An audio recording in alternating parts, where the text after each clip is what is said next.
Agathe, et selon une étude de moi-même... Ah ouais, vous faites beaucoup d'études. Vous êtes l'université de Stanford, mais... Exactement. Ce sont certainement les mamans autour de cette table qui ont le plus de dettes de sommeil. Cela dit, enfant ou pas enfant, on a tous déjà vécu des nuits blanches et surtout l'état de léthargie le lendemain. C'est très difficile à gérer. Imaginez alors que lors de cette journée qui suit une nuit sans sommeil, on vous demande d'analyser des fichiers météo, de manœuvrer un bateau de 18 mètres, de faire face à une tempête qui va vous faire tanguer pendant 2 heures, tout en prenant des décisions essentielles à votre survie. Eh bien oui, c'est l'exploit qu'a réalisé la skippeuse Clarisse Kremer, que j'ai eu la chance de rencontrer. À son palmarès, elle a bouclé 2 Vendée Globe, se classant 12e puis 11e.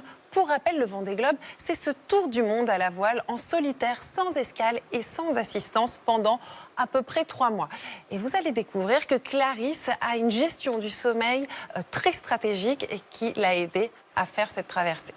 Bonjour Clarisse. Bonjour. Merci beaucoup de répondre à mes questions. Quand je vous ai contacté pour cet entretien, vous m'avez dit, ah oui, le sommeil, c'est un vrai sujet entre nous, les skippers. Pourquoi ? C'est un élément essentiel de notre performance, le sommeil. Un Vendée Globe, par exemple, c'est plusieurs mois en mer. Oui. Et on sait très bien que quand on est fatigué, on est moins lucide, on est moins intelligent, on est moins fort physiquement. On peut être aussi un peu plus grincheux. Par définition, on va être en manque de sommeil parce qu'on a trop de choses à faire à bord et les conditions empêchent de bien dormir. Mais la question, c'est de savoir comment on va gérer ce truc-là. Et moi, par exemple, qui ai eu la chance de faire 2 Vendée Globe, le gros delta de performance entre mes 2 Vendée Globe a été pour beaucoup lié au sommeil. Le Vendée Globe, c'est une course à travers le monde qui a duré pour vous 77 jours. Comment on fait concrètement pour dormir ? On fait un peu comme on peut. Nous, on dort par petites tranches. Donc, par exemple, sur mon dernier Vendée Globe, c'était des tranches d'environ 45 minutes. Parfois jusqu'à 1h30, mais c'était assez rare. En fait, c'est la météo et le bateau qui décident. Et j'ai des alarmes, en fait, par exemple, qui vont me dire que le vent a tourné ou qu'il y a un problème quelque part. Donc ça, c'est un premier truc qui fait que c'est pas toujours facile de réussir à s'endormir pour 45 minutes. Par tranche de 45 minutes, mais toutes les combien ? Et si on a de la chance, ça peut être 45 minutes et puis on se lève 5 minutes juste pour vérifier que tout va bien. Donc ça veut dire aller regarder. Nous, on a plein d'afficheurs, de force de vent, de vitesse de bateau, voilà, plein d'informations à aller regarder. On va aller regarder nos voiles aussi, on va vérifier qu'il n'y a pas de choses bizarres. Et puis hop, on se recouche. Alors là, c'est jackpot parce que c'est-à-dire qu'on va faire 2 fois 45 minutes. Et il y a des nuits où les conditions météo sont très stables et donc on peut enchaîner des siestes comme ça. Et ça, c'est ce qu'on appelle des nuits jackpot parce que physiologiquement, déjà, le corps humain, c'est plus facile de dormir quand il fait nuit. Donc on est content d'avoir pu engranger du sommeil pendant la nuit.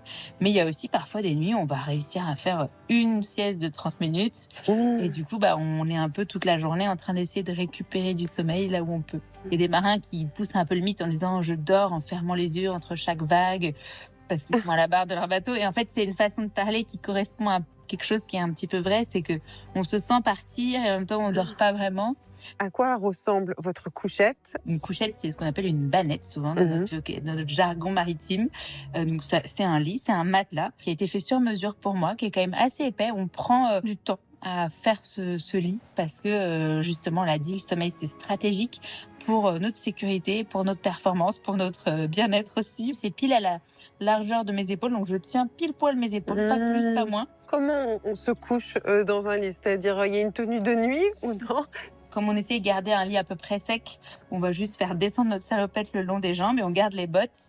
Et hop, on va s'allonger comme ça. Forcément, dans ces conditions extrêmes, très vite, les premiers symptômes de la fatigue apparaissent et parmi eux, des hallucinations auditives. Moi, ça m'est arrivé d'imaginer qu'il y avait quelqu'un dans l'eau qui m'appelait au secours, mais j'en étais absolument persuadée. C'était sur une de mes toutes premières courses en solitaire. Et on a beau savoir qu'on manque de sommeil, on a vraiment cette sensation, on est persuadé. Et au bout d'un moment, je me suis rendu compte que c'était pas du tout quelqu'un qui m'appelait au secours, mais c'était juste un petit bruit d'un câble dans mon bateau. C'est dangereux dans la mesure où ça veut dire qu'on n'est pas lucide. Actuellement, Clarisse est mise en retraite de la voile. Elle a raison. Un heureux événement qui l'attend, la naissance d'un second enfant. Et en tant que maman, j'avais une question qui me brûlait les lèvres. Et justement, par rapport au sommeil, qu'est-ce qui est le plus dur, de faire un Vendée Globe ou les 3 premiers mois d'un nourrisson? Avant des globes, il y a une ligne d'arrivée et les 3 premiers mois d'un nourrisson, on ne sait pas s'il va faire ses nuits à 3 mois pile ou à 6 mois ou à 1 an. On ne sait pas sur quel lot on est tombé. Et donc, c'est quand même assez différent. Ça m'a beaucoup aidé, la course au large. Moi, les 10 premiers jours après la naissance de notre fille, mon mari n'était pas là. J'étais toute seule parce qu'il était en mer. Donc, ça fait partie des trucs d'une vie de marin. Et là, j'étais en mode course au large. Voilà, j'avais un bébé, j'avais 10 jours à tenir avec ce bébé. C'est un défi sportif. Et voilà, exactement. Et je me disais, il y a des tétés, il y a des machins, je comprends rien du tout à ce qui se passe, mais on fait avec. Nouveau-né ou Vendée Globe, on souhaite plein de bonheur à Clarisse et bon vent à elle. Oh là là, ça fait rêver. J'aime bien les couchers de soleil, mais quand même Mais pas dans ces conditions. Non. Et quand on vous dit surtout que l'accouchement et le postpartum, c'est du sport de haut niveau, même Clarisse Kremer le dit quand même. Donc, le Vendée Globe est une course organisée tous les 4 ans. Le temps aux participants de préparer ce périple. Clarisse a notamment appris l'auto-hypnose pour gérer elle-même la fatigue avec la sophrologie. Elle s'est également entourée d'un médecin du sommeil pour déterminer quelles sont les phases clés de la journée pour se reposer. Et le plus étonnant dans tout ça, c'est que Clarisse me confiait faire partie des grandes dormeuses qui ont besoin de 8 heures de sommeil par nuit. Est-ce que c'est pas un beau message d'espoir pour nous quand on a des insomnies? Ça fait du bien. Docteur Aranda, comment le cerveau s'adapte à ces conditions extrêmes et quels sont les dangers réels pour la santé? Alors, il s'adapte plutôt mal, c'est-à-dire qu'il est en mode survie. Pendant 3 mois quand même. Donc l'idée, c'est qu'on va être dans une résilience, et ceux qui n'y arrivent pas, en fait, on le voit vite dans les courses, ils dématent. Et si on demande aux scientifiques, on travaille là-dessus, si on demande à ces sportifs extrêmes, il n'y en a aucun qui va le recommander. Donc l'idée, c'est pas de dire c'est mal, c'est que c'est une situation d'adaptation exemplaire, et il ne faut pas oublier que c'est des sportifs incroyables. Si on nous met tous sur un bateau, on va ni faire la performance de voile et de navigation, mais on ne va pas tenir non plus la contrainte. Donc il y a une sélection. Sylvie, est-ce qu'on est tous égaux, hommes et femmes, face au réveil nocturne? Alors, on ne l'est pas du tout. Déjà, en termes de nombre, Marie le disait, les femmes se réveillent quand même beaucoup plus la nuit déjà. Maintenant, mais déjà quand les enfants sont petits, Bien pour sûr, s'en occuper. évidemment. Et puis ensuite, il y a cette question de la charge mentale. Parce que se réveiller la nuit, c'est pas vraiment anormal. Enfin, c'est fréquent. On se réveille à la fin d'un cycle.